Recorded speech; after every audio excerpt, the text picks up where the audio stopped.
Paz de Cristo, povo de Deus, sejam bem-vindos ao canal Palavra do Pregador. Aqui nós estudamos a Palavra de Deus, examinamos Bíblia de Estudos e muito mais. Nesta oportunidade estaremos aqui com a Bíblia de Estudo Pentecostal. Estaremos fazendo um estudo teológico acerca do templo do rei Salomão. Vamos ver a história do templo, o significado do templo para os israelitas, o significado do templo para a igreja cristã e muito mais. Nessa oportunidade, estaremos aqui com o texto de 2 Crônicas 5:1, que diz assim: Assim se acabou toda a obra que Salomão fez para a casa do Senhor. Então trouxe Salomão as coisas consagradas de Davi seu pai, a prata e o ouro, e todos os utensílios, e pô-los entre os tesouros da casa de Deus. E aqui vai dizer a história do templo. 1. O precursor do templo foi o tabernáculo, a tenda construída pelos israelitas enquanto acampados no deserto junto ao monte Sinai. Após entrarem na terra prometida de Canaã, conservaram esse santuário móvel até os tempos do rei Salomão. Durante os primeiros anos do reinado deste, ele contratou milhares de pessoas para trabalharem na construção do templo do Senhor. No 4º ano do seu reinado foram postos os alicerces. 7 anos mais tarde, o templo foi terminado. O culto ao Senhor e especialmente os sacrifícios oferecidos a ele tinha agora um lugar preciso na cidade de Jerusalém. Aqui, o segundo tópico dentro da história do templo. Durante a monarquia, o templo passou por vários ciclos de profanação e restauração. Foi saqueado por Sisaque, do Egito, durante o reinado de Roboão, e foi restaurado pelo rei Asa. Depois do outro período de idolatria e de declínio espiritual, o rei Josias fez os reparos na casa do Senhor. Posteriormente, o rei Acaz removeu parte dos ornamentos do templo e enviou-os ao rei da Assíria como meio de apaziguamento político e cerrou as portas do templo. Seu filho Ezequias voltou a abrir e consertar, purificar o templo, mas esse foi profanado de novo pelo seu herdeiro Manassés. O neto de Manassés, Josias, foi o último rei de Judá que fez reparos no templo. A idolatria continuou entre seus sucessores e, finalmente, Deus permitiu que o rei Nabucodonosor da Babilônia destruísse totalmente o templo em 586 a.C. Depois ele vai trazer aqui um terceiro tópico acerca da história do templo. Diz assim: 50 anos mais tarde, o rei Ciro autorizou o regresso dos judeus à Babilônia para a Palestina. E a reconstrução do templo, em Esdras 1, verso 1 a 4. Zorobabel dirigiu as obras de reconstrução. Mas sobre a oposição dos habitantes naquela região, depois de uma parada de 10 ou mais anos, o povo foi autorizado a reiniciar as obras. E em breve o templo foi completado e dedicado. Esdras 6, 14 a 18. No início da era do Novo Testamento, o rei Herodes investiu muito no templo. Tempo e dinheiro na reconstrução e embelezamento de um segundo templo. Foi este o templo que Jesus purificou em 2 ocasiões. Em 70 d.C., no entanto, depois de frequentes rebeliões dos judeus contra as autoridades romanas, o templo e a cidade de Jerusalém foram mais uma vez arrasados, ficando em ruínas. Aqui se encerra a história do templo.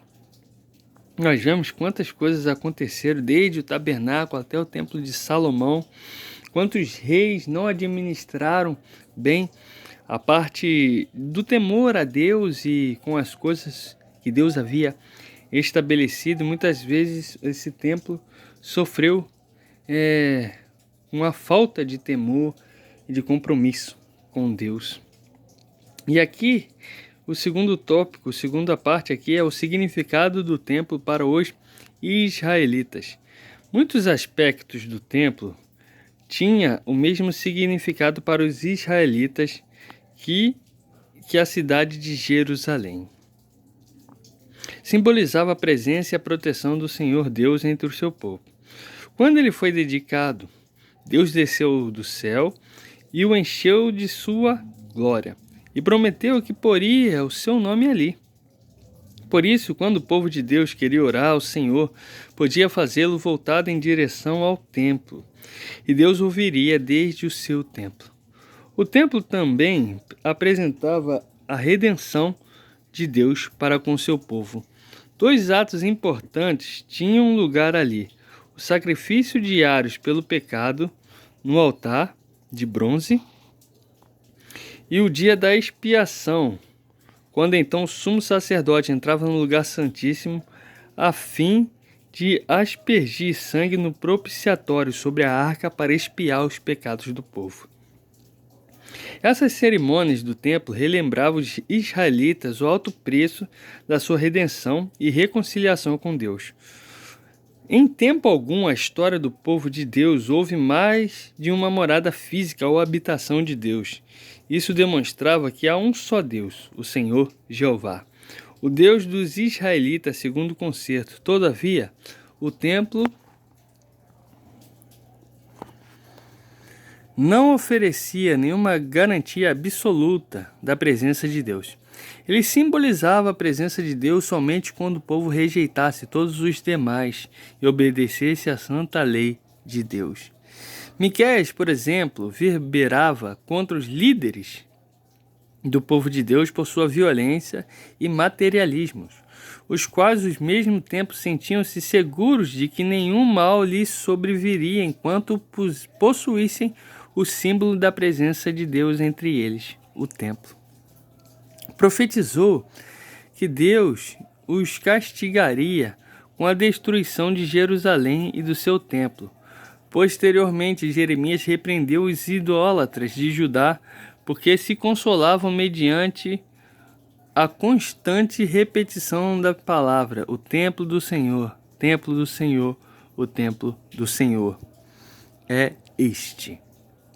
Por causa da sua conduta ímpia, Deus destruiria o símbolo e a sua presença, o templo. Deus até mesmo disse a Jeremias que não adiantava ele orar por Judá, porque ele não atenderia. A única esperança deles era endireitar os seus caminhos.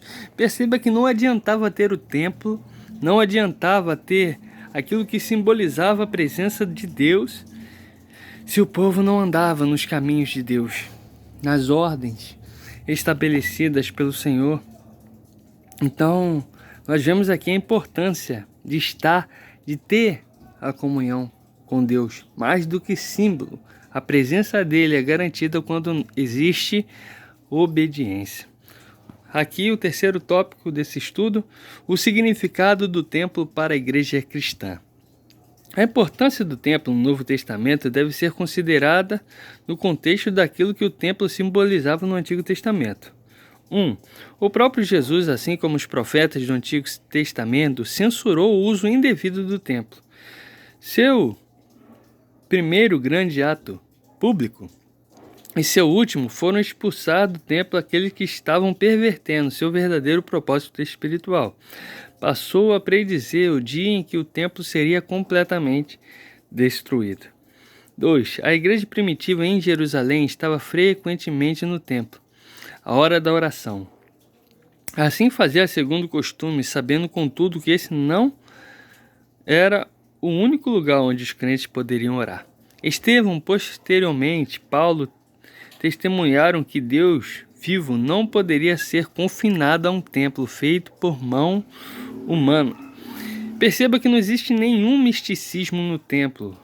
O fato de ter um templo dedicado ali para Deus não quer dizer que a presença de Deus vai estar ali. A presença de Deus é atraída quando há obediência e santidade, fidelidade. Aqui o 3. O ênfase do culto para os cristãos transferiu-se do templo para o próprio Jesus Cristo. É ele, não o templo, que agora representa a presença de Deus entre o seu povo. Ele é o Verbo de Deus que se fez carne, ele habita e nele habita toda a plenitude de Deus. O próprio Jesus declara ser ele o próprio templo, mediante o seu sacrifício na cruz. Ele cumpriu todos os sacrifícios que eram oferecidos no templo. Note também que na sua fala, à mulher samaritana, Jesus declarou que a adoração dentro, em breve, seria realizada não num prédio específico, mas em espírito e em verdade. Isso é, onde as pessoas verdadeiramente crescem na verdade da palavra de Deus e recebessem o Espírito de Deus por meio de Cristo. E isso é adorar em espírito e em verdade. Crer na palavra, obedecer e ter o Espírito Santo em nós. 4. Posto que Jesus personificou a si mesmo o significado do templo, posto que a igreja é o seu corpo, ela é denominada o templo de Deus, onde habita Cristo e o seu Espírito. Mediante o seu Espírito, Cristo habita na sua igreja. Requer que o seu corpo seja santo, assim como no Antigo Testamento. Deus não tolerava qualquer profanação do templo. Assim também, ele promete que destruirá quem destruir a sua igreja. Para exemplos de corrupção e destruição da igreja por pessoas, vê 1 Crônicas 3, 16 e 17. O Espírito Santo não somente habita na igreja, mas também no crente individualmente, como seu templo. Daí a Bíblia adverte enfaticamente contra qualquer contaminação do corpo humano por imoralidade e impureza, ou seja, agora você é o templo do Espírito Santo. E o cuidado que era necessário que houvesse com o templo físico, mas não tiveram, agora o cuidado precisa ser com a sua vida. Finalmente, note que há necessidade de um templo na Nova Jerusalém Celestial. Não existe uma necessidade de um templo na Jerusalém Nova.